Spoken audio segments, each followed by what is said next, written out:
You know what's funny about our mind? It lies to us all the time. Our mind loves to convince us that circumstances are the cause of our emotions. So, for example, you may think, I'm sad because I didn't get the job. But here's the thing, it's not the outside circumstances that make us sad or anxious, it's how we interpret them, it's how we think about them. If I don't get the job, I might actually be feeling sad because I'm thinking, oh, I'm such a failure, instead of thinking, I don't have the qualifications. Or I might be sad because I'm thinking, this career will never work out, instead of thinking, I need to change my approach in the next interview. Or you might be sad because you're thinking, nothing good ever happens to me, instead of, I'll try again soon. When we get stuck in thought patterns that are distorted, or untrue, or unhelpful, this can contribute to depression, anxiety, and other mental illness. And distorted thinking makes us less successful in both our professional and our personal lives. In this two-part skill, first you're going to learn about 10 common cognitive distortions. These are ways that you think that make you feel anxious or depressed. Then in part 2, you're going to learn what you can do about these cognitive distortions by changing how you think, so you can change how you feel.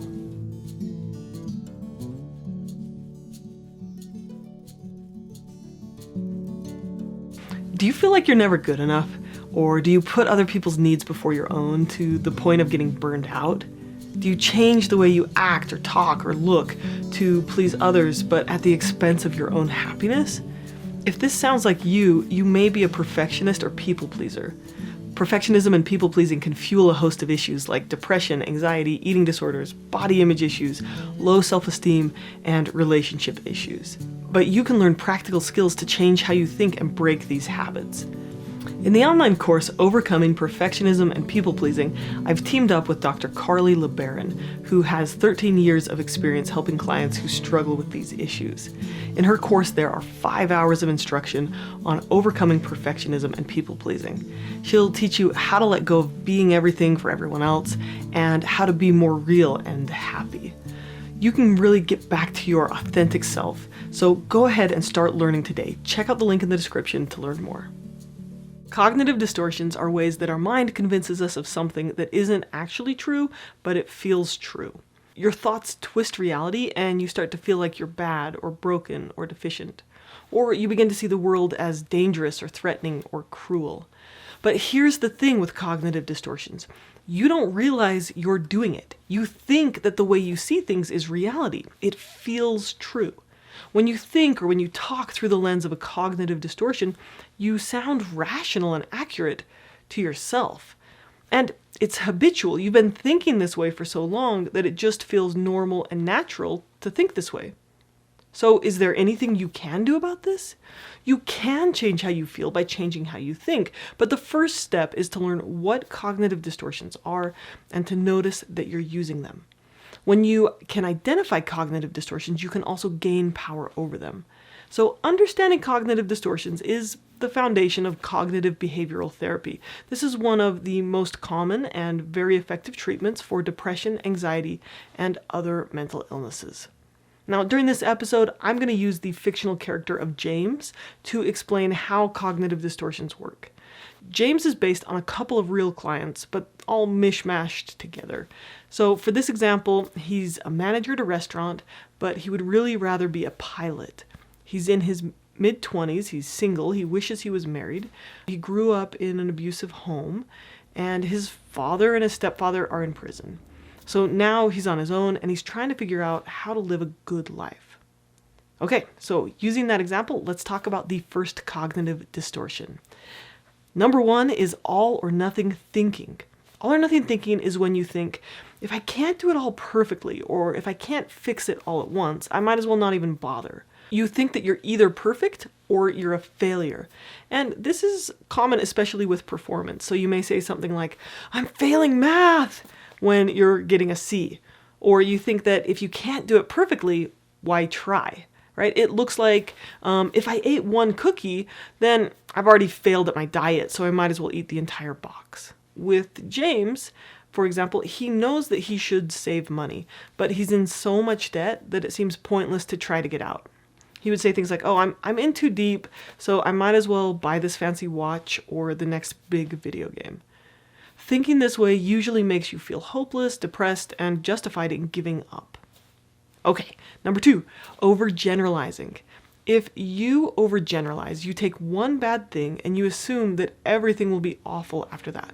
So, for example, you may think things like, I'm never going to get a good job, or people will always take advantage of me, or I'm going to mess up every relationship, or you may say, I have the worst luck in the entire world. Now, with James, he got rejected by a girl he went out with once, and he says, why does this always happen to me? There aren't any girls who could love me. I'm always going to be alone. Overgeneralizing uses words like always and never, and it exaggerates one bad situation and makes it feel worse. All right, number 3, black and white thinking. So, are you thinking in extremes? Do you only see the negative in a situation or in yourself? With black and white thinking, you may say something like, I'm a complete failure, or my parents are such idiots, or you never listen to me, or I'm the only one around here who ever gets things done, right?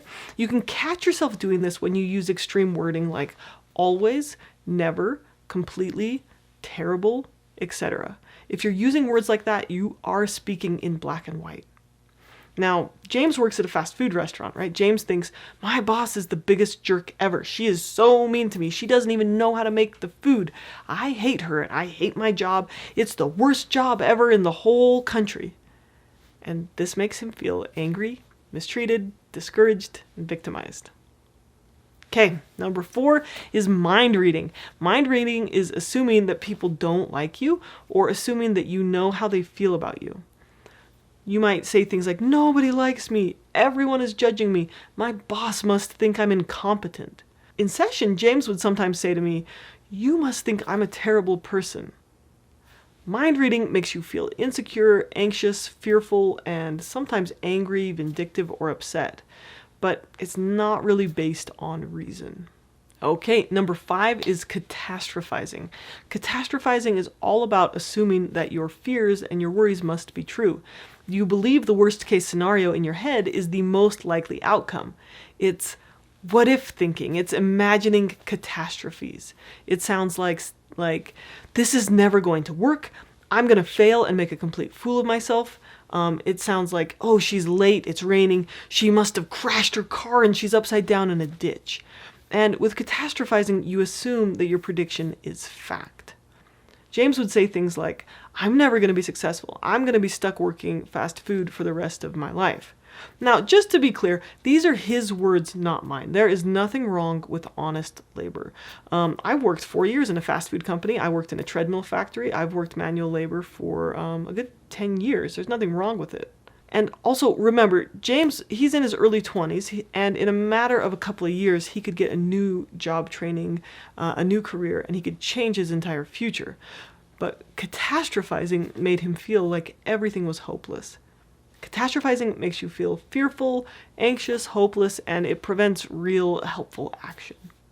Okay, number 6 is emotional reasoning. It's thinking that your feelings accurately reflect reality. So, for example, if you're feeling stressed out about school, you might think, the teacher must be giving us too much homework. Or if you feel hurt, you think, the other person must be a jerk. When you're on your period, you think, oh, I feel terrible, so I must be a terrible person. Or here's a really common one. If you feel anxious in social situations, you might think, I must be an awkward person. There's a difference between feeling anxious and actually acting awkward. Another thing people might say is like, I must be stupid. I am stupid. When they just feel stupid. They feel dumb, right? James felt discouraged and worried about his future ability to succeed. He felt hopeless, so he decided to believe that it was hopeless, that he would never be able to do much. Emotional reasoning basically takes any emotion and it makes it bigger. Okay, number 7 is labeling. Labeling is taking a behavior and turning it into an identity. This is putting a name or a label on something. So instead of thinking, he made a mistake, you might label your neighbor as a complete idiot. Or you might think that because you've made mistakes, that I'm a complete loser, I'm broken, I'm a failure. Or you might label others, right? He's a complete jerk, she's a monster, etc. Or if a kid makes a bad choice, you might say, oh, they're a bad kid, etc. When James wasn't able to find a new job right away, he started to say things like this. He'd say, "Oh, I'm such a loser. I'll never be successful." Remember, James was in his mid-20s. He had his entire life to learn the skills he needed to be successful, but he's already labeled himself as broken and as a failure. Labeling is all about creating hopelessness. If something is our identity, then there's nothing we can do about it. We're stuck, right? But the truth is, we aren't what we feel or do. We all have an immense capacity to learn and to grow and to change and to improve. And this is why cognitive distortions are so harmful. They create a reality where change isn't possible. They make you feel trapped and hopeless, when the reality is that with the right help or with the right skills or support or effort, you can change your life. You can live a good life. Okay, number 8 is mental filtering. Mental filtering is only seeing one side of a situation, usually the negative. You tend to filter out the positive. So, for example, you ignore the good things your boss does and you feel constantly annoyed at him. Or you minimize all the good things that you do and you only dwell on your mistakes. So you can see this a lot with how women often take compliments, right? Often they immediately downplay it by saying, "Oh, you're so kind." But if someone gives them criticism, they take it to heart and they dwell on it and they worry about it for days. James would often dwell on his failures, especially with women, and he would remember his mistakes over and over, especially with one girl who he really liked. And he would just keep thinking about what he did wrong. And this led him to feeling like he was a really bad person, when in actuality, he was quite kind. And he tried to make the people around him happy. And that was just one relationship that didn't work out. Mental filtering can make you feel like a bad person, or it can make you more depressed or see the world more negatively. On the other hand, with some people, mental filtering leads to defensiveness, right? Highlighting their own virtues and putting other people down. Either way, mental filtering distorts reality and harms us. Okay, number 9 is personalization. It's thinking that everything others do is about you.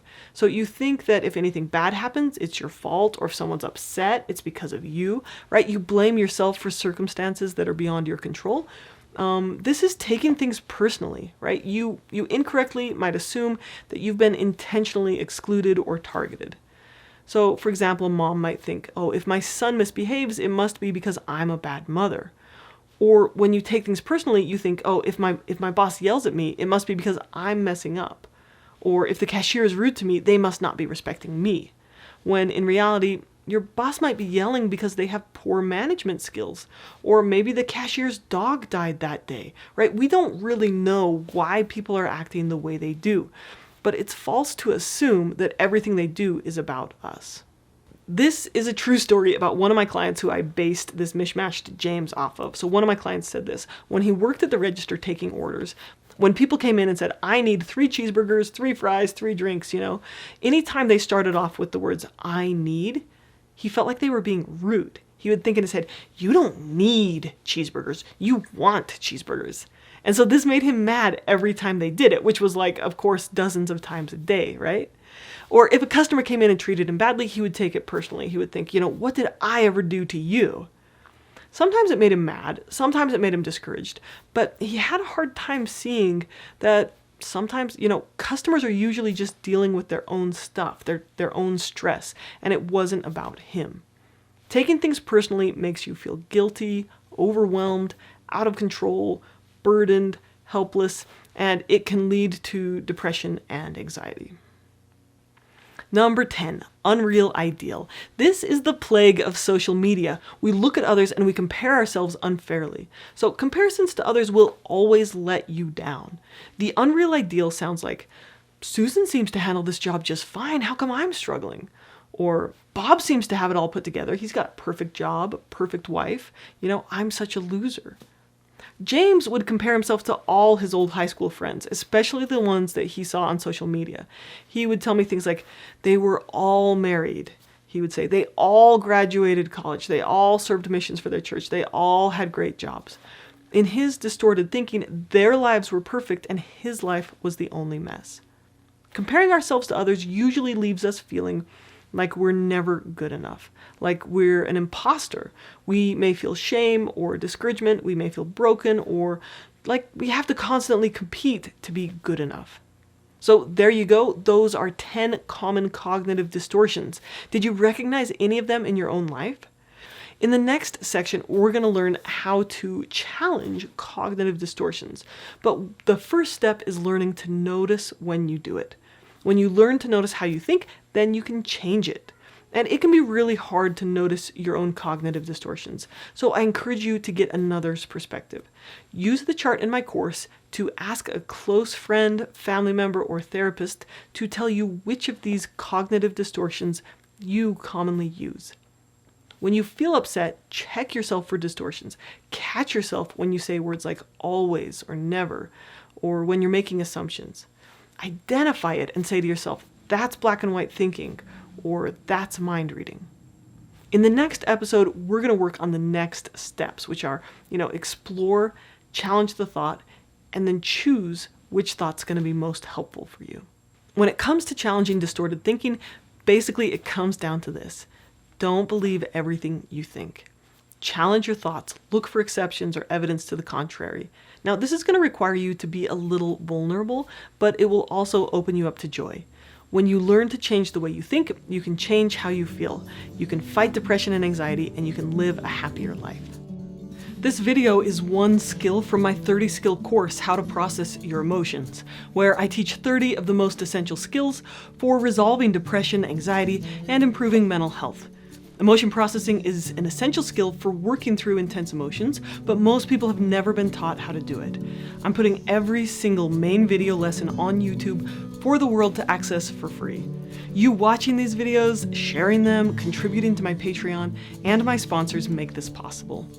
If you would like to access the entire course in one place, ad-free, with its workbook, exercises, downloads, extra videos, live Q&As, additional short readings, and links to extended resources, the link to buy the course is in the description below.